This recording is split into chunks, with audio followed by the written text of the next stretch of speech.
Hi, Sibin issue update ആണേ.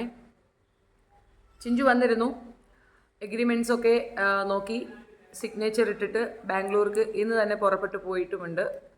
പ്രത്യേകിച്ച് അങ്ങോട്ടും ഇങ്ങോട്ടും കേടുപാടുകളും ചതവുകളൊന്നുമില്ലാതെ ആ വിഷയം തീർന്നു എന്നാണ് ഞാൻ മനസ്സിലാക്കുന്നത്.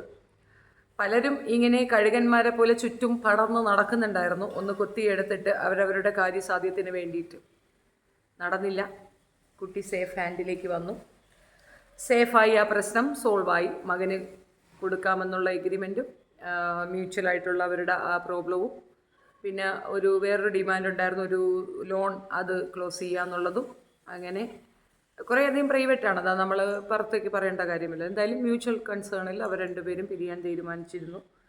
അപ്പോൾ ആരും ഒരു ഇനിഷ്യേറ്റീവ് എടുത്ത് അത് ക്ലിയർ ചെയ്ത് കൊടുത്തിരുന്നെങ്കിൽ ഇത്രയും അത് വൾഗറാകത്തില്ലായിരുന്നു. എനിവേ, ദയവ് ചെയ്ത് അവരുടെ വിഷയം ചർച്ചയ്ക്ക് ഇനി എടുക്കരുത്. അത് ജസ്റ്റ് ഞാൻ എൻ്റെ പ്രേക്ഷകർക്ക് അവരറിയാനുള്ള ഒരു കാര്യം ചോദിക്കുന്നത് കൊണ്ട് മാത്രം ഞാനൊരു ഇൻഫർമേഷൻ പോലെ തന്നേണ്. മിക്കവാറും ലൈവുകളിലൊക്കെ അത് പറഞ്ഞാൽ ആർക്കും കിട്ടിയെന്ന് വരത്തില്ല. അതുകൊണ്ട് ഞാനൊരു അപ്ഡേഷൻ പോലെ തന്നു എന്ന് മാത്രമേ ഉള്ളൂ. അപ്പോൾ ചിഞ്ചു ഇന്നിപ്പോൾ യാത്ര തിരക്കിലാണ്. നാളെ നമുക്ക് ചിഞ്ചുവിനെ കൊണ്ടുവരാം, ഒരു പാട്ടൊക്കെ ഒന്ന് പഠിക്കാം. കംഫർട്ടാണ്, അവൾ വലിയ വിഷമത്തിലൊന്നുമല്ല. എന്നാലും ഒരു പ്രയാസം ഉണ്ട്, ഇല്ല എന്നൊന്നും ഞാൻ പറയുന്നില്ല. ശ്രമിച്ചാൽ ഒരു പക്ഷേ അവർ യുണൈറ്റഡായി പോകുമായിരുന്നു എന്നൊരു പ്രതീക്ഷ എനിക്കുണ്ടായിരുന്നു. ഇറ്റ്സ് ഓക്കെ, സാരമില്ല, ഇനിയും അവസരങ്ങളുണ്ടല്ലോ അല്ലേ. തീരുമാനങ്ങൾ മാറ്റാമല്ലോ. രണ്ടുപേരും പ്രത്യേകിച്ച് വേറെ പാർട്ട്നേഴ്സുമായിട്ട് പോയിട്ടില്ല. രണ്ടുപേരും സിംഗിളാണ്, റെഡി ടു മിങ്കിളാണ്. നോക്കാം. സത്യത്തിൽ ഞാൻ ഒരുപാട് പ്രതീക്ഷിച്ചു കേട്ടോ, രണ്ടുപേരെയും കൂടെ ഒന്ന് ഇണക്കി ഒന്ന് സെറ്റാക്കാമെന്ന്. ഇത് രണ്ടുപേരും പരസ്പരം ചെറിയ ഈഗോയുടെ പേരിലാണ് അങ്ങോട്ടും ഇങ്ങോട്ടും. നന്നാകുമെന്ന് പ്രതീക്ഷിക്കുന്നു. ഫ്യൂച്ചറിൽ എന്തെങ്കിലും തിരിച്ചറിവുണ്ടായി അവർക്ക് മാറണമെന്ന് ചിന്തിച്ചാൽ ആകട്ടെ, അതവരുടെ കാര്യം. നമുക്ക് അവരെ ഉപദേശിക്കാനല്ലേ പറ്റുള്ളൂ, അതിന് കൂടുതലൊന്നും നമുക്ക് പറയാം. നമ്മളാരും ഉപദേശിക്കണമെന്ന് വെച്ചാൽ അല്ല. കുഞ്ഞിൻ്റെ കാര്യത്തിൽ അവർ രണ്ടുപേരും എടുത്ത തീരുമാനം വളരെയധികം വാം വെൽക്കം ചെയ്യുന്നു. വളരെ സന്തോഷം. ആത്മാർത്ഥമായിട്ട് പറയട്ടെ, നമ്മൾ പിണങ്ങുമ്പോൾ നമ്മൾ നഷ്ടപ്പെടുത്തുന്നത് നമ്മുടെ കുഞ്ഞുങ്ങളുടെ, സത്യം പറഞ്ഞാൽ അവരുടെ ഒരു സന്തോഷമാണ്. അത് നമ്മുടെ റൈറ്റ്സ് അല്ല. അങ്ങനെ അവരെ ഉപദ്രവിക്കുക എന്നുള്ളത് നമ്മുടെ ഇതല്ല. നമ്മളവരെ സപ്പോർട്ട് ചെയ്യേണ്ടതാണ്. അപ്പോൾ ഈ പിണക്കം മറന്ന കുഞ്ഞിന് വേണ്ടി അവർ തീരുമാനമെടുത്തതിൽ ഭയങ്കര ഹാപ്പിനെസ്സാണ്.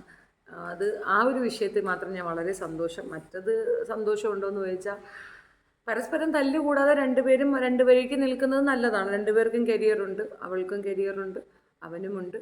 പരസ്പരം അങ്ങോട്ടും ഇങ്ങോട്ടും വെല്ലുവിളിക്കുമ്പോൾ ഒരാളുടെ കരിയറിനെ അത് ബാധിക്കും.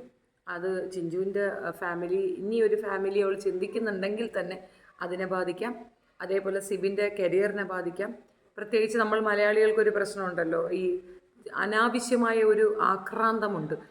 ഒരു മറ്റുള്ളവരുടെ ലൈഫിൽ എന്തായി എന്ന് അറിയാനുള്ളൊരു ഉത്സുകം.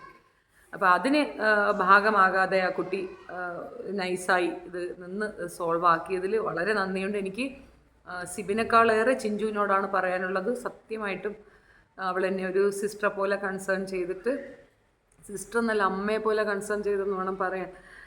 ചിലപ്പോഴൊക്കെ എനിക്ക് ദേഷ്യം വരുമ്പോൾ ഷോർട്ട് ടെമ്പറായി വല്ലതൊക്കെ പറയുകയും ചെയ്തിട്ടുണ്ട്. അതിനെ പാവം അവളത് വളരെ കാമായി കേട്ടു, അനുസരിച്ചു എന്നുള്ളതാണ് ഞാൻ നിങ്ങളുടെയൊക്കെ മുമ്പിൽ വെച്ച് എനിക്കിത് നേരിട്ട് പറയാൻ ചിഞ്ചുവിൻ്റെ അടുത്ത്. പക്ഷേ എൻ്റെ നന്ദി അറിയിക്കുകയാണ്. താങ്ക് യു മോളെ. രണ്ടുപേരൂടെ വിചാരിച്ചാൽ മാത്രമേ ഒരു പ്രോബ്ലം സോൾവ് ആകാൻ പറ്റൂ.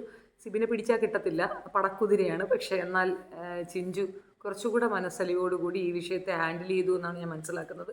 പിന്നെ സിബിൻ പ്രായത്തിൻ്റെ കുഴപ്പമാണ്, അത്രയേ ഉള്ളൂ. എല്ലാം സക്സസ് ആയി എന്നുള്ളത് വളരെ സന്തോഷം. പലർക്കും പലതും പറയാനുണ്ടാകും. നമ്മളെ കുത്തിത്തിരിപ്പ് കയറ്റിന്ന് സ്ക്രൂ കയറ്റിത്തന്ന് പലതുമൊക്കെ ചെയ്യാനുണ്ടാവും. ആക്ച്വലി രണ്ട് വ്യക്തികളും അവരങ്ങേയറ്റം പരസ്പരം അങ്ങോട്ട് ഇഷ്ടപ്പെട്ട് വിവാഹം കഴിച്ചവരാണ്. എന്താ പറയുക, ചില സമയങ്ങളിൽ നമുക്ക് ചില ഈഗോ ഇഷ്യൂസൊക്കെ വരും. പരസ്പരം അങ്ങോട്ട് വെല്ലുവിളിക്കണമെന്ന് തോന്നും, അലിഗേഷൻസ് പറയും. നമ്മൾ പറഞ്ഞു കഴിഞ്ഞാൽ പിന്നെ അത് തിരിച്ചെടുക്കാൻ ഒക്കത്തില്ല. അതാണൊരു പ്രശ്നം. ഇപ്പോൾ അതിനൊരു കോംപ്രമൈസ് എന്ന രീതിയിൽ പ്രോബ്ലം സോൾവ് ആയിട്ടുണ്ട്. ഞാൻ ആ അപ്ഡേഷൻ മാത്രമാണ് നിങ്ങളെ ഒന്ന് അറിയിക്കുന്നത്. Thank you. നല്ലത് വരട്ടെ. അപ്പം നമുക്ക് കീപ്പ് ഇൻ ടച്ചിലായിരിക്കും. ചിഞ്ചു നമുക്കൊപ്പം തന്നെ ഉണ്ടാകും, നമ്മുടെ ഗ്രൂപ്പിലുണ്ട്. And she's all right. വളരെ ആളൊന്ന് നെർവസ് ആയിരുന്നു, ഒരു പകപ്പും ഒരു ടെൻഷനും ഒക്കെ ഉണ്ടായിരുന്നു. അതൊക്കെ കോംപ്രമൈസ് ആയിട്ടുണ്ട്. അപ്പോൾ തമ്മിൽ തല്ല് ഒഴിവാക്കി ഒന്ന് സോൾവായി പോയിട്ടുണ്ട്. അപ്പോൾ അതാണ് അപ്ഡേഷൻ ചിഞ്ചു വിഷയത്തിലുള്ളത്. ശരി.